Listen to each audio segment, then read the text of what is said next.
Israel Hamas की बहुत बड़ी डील।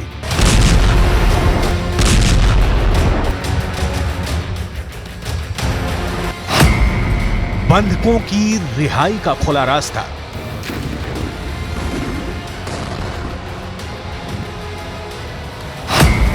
सीज फायर के बदले हमास बंधक करेगा रिलीज।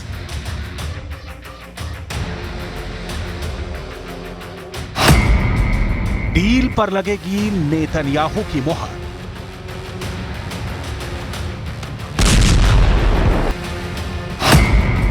पांच दिन के लिए इजराइल की बंदूकें होंगी खामोश।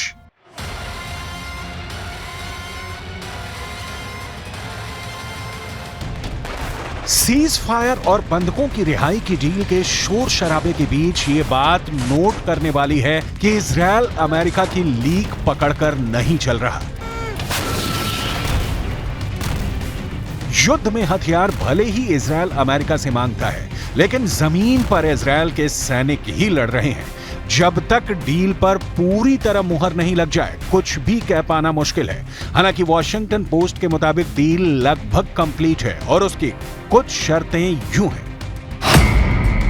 वॉशिंगटन पोस्ट के मुताबिक 6 पन्नों में इजराइल हमास की डील की डिटेल दर्ज है, जिसमें साफ तौर पर लिखा गया है कि बंधकों की रिहाई के बदले इजराइल 5 दिनों तक सीज फायर जारी रखेगा। शुरू में हमास 50 बंधकों को रिलीज करेगा। उसके बाद हर 24 घंटे पर 50 बंधक छोड़े जाएंगे। यह अस्थायी समझौता होगा, जिसे भविष्य में बढ़ाया भी जा सकता है।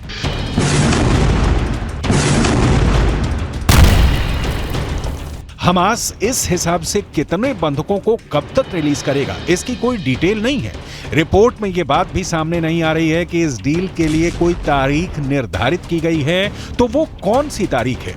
वॉशिंगटन पोस्ट ही नहीं, पश्चिम मीडिया के कई माध्यमों में इस डील की जोर शोर से चर्चा है और इसके साथ ही यह भी छपा है कि जो बाइडेन ने आखिरकार इजराइल में बंधक बनाए 240 बंधकों की रिहाई का रास्ता खोल दिया।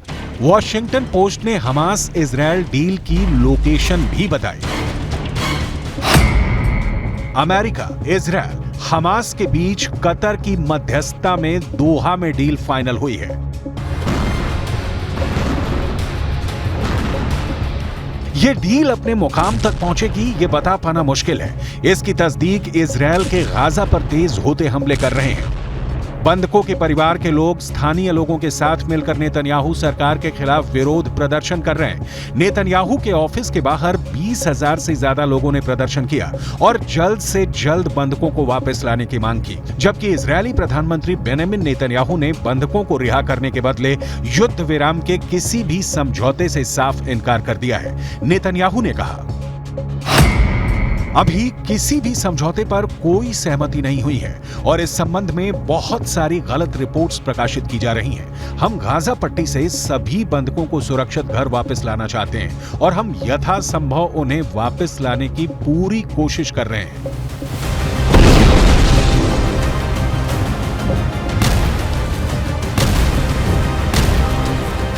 इस बीच युद्ध विराम पर वॉशिंगटन पोस्ट की रिपोर्ट सामने आने के तुरंत बाद जो बाइडेन प्रशासन ने किसी भी संभावित डील से इनकार किया है। जो बाइडेन नेतन्याहू के हर उस कदम के साथ हैं जिसका मकसद है हमास के आखिरी आतंकी के जिंदा रहने तक इजराइल की तोपों का मुंह गाजा में खुला रहेगा।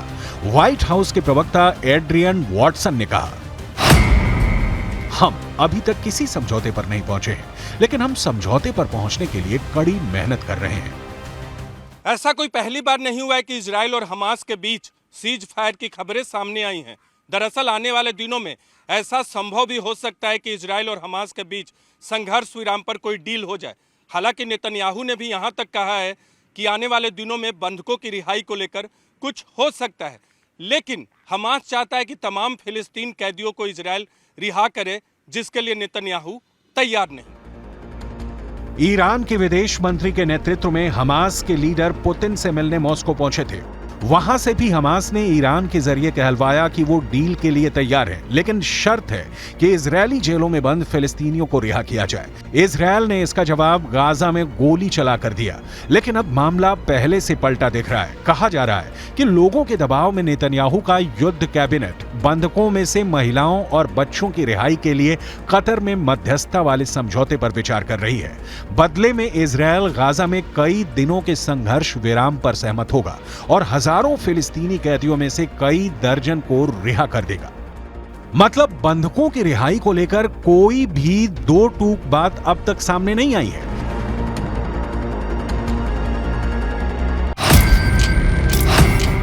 हमास इजरायल में डील हुई।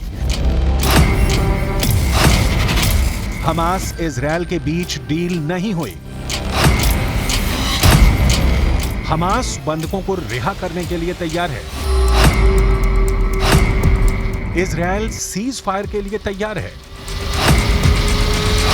इजरायल फिलिस्तीनी कैदियों को रिहा करेगा।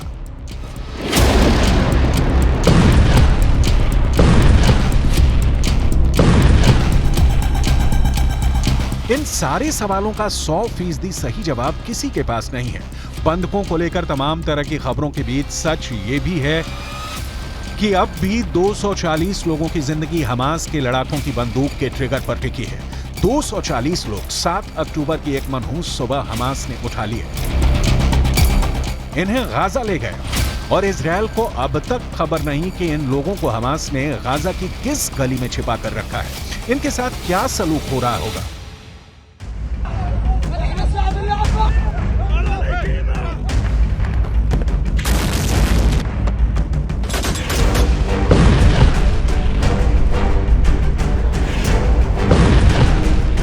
तेईस साल की शानी लूक के मृत शरीर को तो गाजा की सड़कों पर हमास ने निर्वस्त्र घुमाया था, लेकिन उम्मीद की एक किरण बनकर बुजुर्ग महिला भी सामने आई, जिन्होंने बताया कि हमास ने बंधकों के साथ बहुत बुरा कुछ भी नहीं किया है। इन उदाहरणों की डिटेल आगे दिखाएंगे। इजरायल के रक्षा मंत्री योव गैलेंट हमास के खिलाफ अपनी रणनीति का ऐलान कर चुके हैं, जिसके मुताबिक बंधकों को रिहा करने का एकमात्र तरीका आतंकवादी समूह पर अधिक सैन्य दबाव डालना है। रक्षा मंत्री गैलेंट का बयान उन मीडिया रिपोर्ट के बाद आई जिनमें दावा किया गया था कि कैदियों की अदला बदली की योजना है और हमास इजरायली जेलों में बंद कई फिलिस्तीनी महिलाओं और बच्चों के स्थान पर 50 बंधकों की रिहाई के लिए सहमत हो गया है।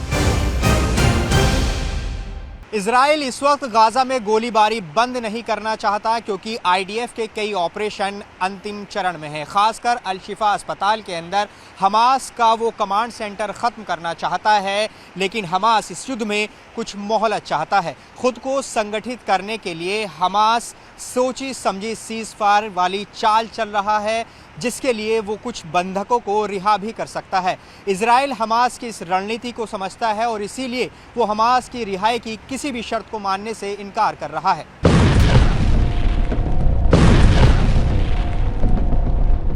जमीनी हकीकत यह है कि दुनिया भर में अपने खुफिया ऑपरेशन को अंजाम देने के लिए जानी जाने वाली मोसाद अब तक बंधकों को छुड़ाने के लिए किसी सफल ऑपरेशन को अंजाम नहीं दे सकी है।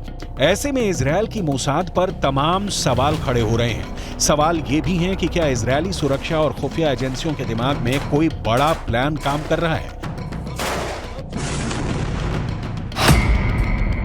युद्ध शुरू होने के बाद से हमास ने 4 नागरिक बंधकों को रिहा कर दिया है, जबकि एक महिला सैनिक को इजरायली बलों ने बचाया है। कुछ मीडिया रिपोर्टों में दावा किया गया है कि बंधकों में से लगभग 30 बच्चे हैं। सबकी रिहाई सुरक्षित कराना इजरायल की बड़ी जिम्मेदारी है, क्योंकि अब तक मानवीय आधार पर सीज फायर करने की इजरायल से डील करने की कोशिश कर रहे हमास ने बंधकों की रिहाई की कई देशों की अपील ठुकरा दी है। जिन 240 लोगों को 7 अक्टूबर की सुबह इजरायल से हमास ने अगवा किया, उनमें कई विदेशी नागरिक भी हैं, जिनका इजरायल हमास की लड़ाई से कोई लेना देना नहीं है।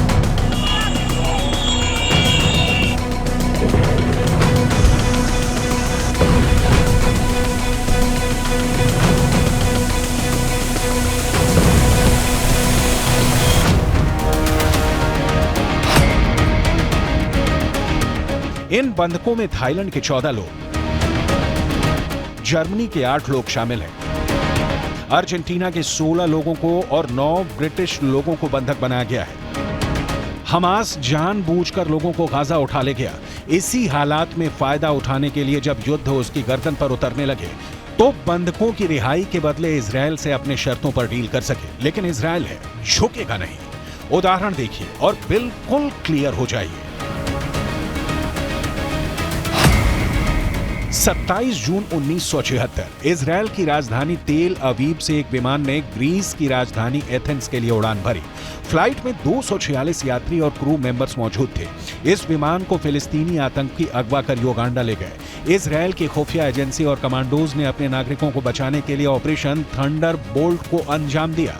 अपहरण के 7 दिन के भीतर 4 जुलाई को 4000 किलोमीटर दूर युगांडा जाकर इजरायली कमांडोज ने न सिर्फ आतंकियों का सफाया किया बल्कि अपने नागरिकों को सुरक्षित निकाल कर लिया।